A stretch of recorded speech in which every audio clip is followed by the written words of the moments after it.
If you're not receiving the two-step verification code from Payoneer, then in this tutorial, I will guide you on how to resolve this issue.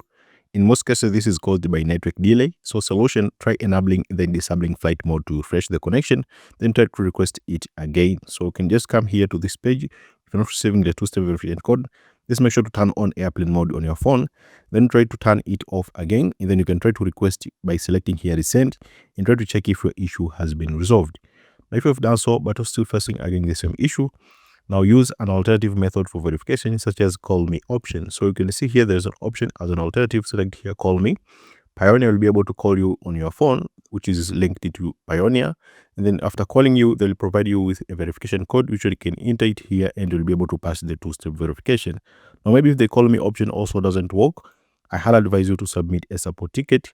This page will be available on the description of this video, also on the comment section of this video. This is a contact customer care. You can either contact them through a live chat option, send them a message using this form here, or just call them using their phone number, which will be provided on this section here. So this is the best guide on how to fix this issue for Payoneer not sending verification code. Let me know in the comment section if this tutorial has helped you. But in most cases, if you try to refresh your connection by turn on airplane mode, then turn it off and try to request it again, or using an alternative method such as call me, you'll be able to resolve this issue for two-step verification code not to be sent on your phone.